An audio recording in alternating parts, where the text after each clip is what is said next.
এবার স্বপ্ন পূরণ হলো পুরো মুসলিম জাতির, আর ভুল প্রমাণিত হলো নাস্তিক বৈজ্ঞানীরা। 1400 বছর আগে নাজিল হওয়া কোরআনে এমন কিছু বৈজ্ঞানিক তথ্য রয়েছে যা আধুনিক বিজ্ঞান এই সেদিন আবিষ্কার করেছে। তো আমার মুসলিম ভাই বোনেরা, সম্পূর্ণ ভিডিওটি দেখার অনুরোধ রইল। আজ আমরা আলোচনা করব কোরআন ও আধুনিক বিজ্ঞানের মধ্যে কিছু বিস্ময়কর সামঞ্জস্যতা নিয়ে। 1400 বছর আগে নাজিল হওয়া কোরআনে এমন কিছু বৈজ্ঞানিক তথ্য রয়েছে যা আধুনিক বিজ্ঞান এই সেদিন আবিষ্কার করেছে।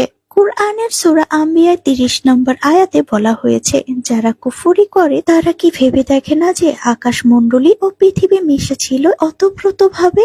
অতঃপর আমি উভয়কে পৃথক করে দিলাম এবং সবকিছু সৃষ্টি করলাম পানি হতে। তবুও কি তারা বিশ্বাস স্থাপন করবে না? আধুনিক বিজ্ঞানের বিগ ব্যাং তথ্যের সাথে এই আয়াতের চমৎকার মিল রয়েছে।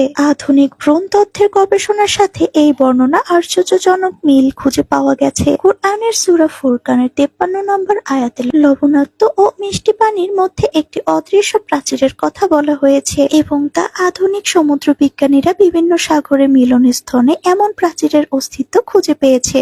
কুরআনে পর্বতমালার ভূমিকার কথা বলা হয়েছে, যা পৃথিবী স্থির রাখে। আধুনিক জিওলজি বা ভূতত্ত্ব অনুযায়ী পর্বতমালা পৃথিবীর টেকটনিক প্লেটগুলোকে স্থির রাখতে সাহায্য করে। তাই প্রিয় মুসলিম ভাই বোনেরা, কুরআনে বর্ণিত এই বৈজ্ঞানিক তথ্যগুলো প্রমাণ করে যে এই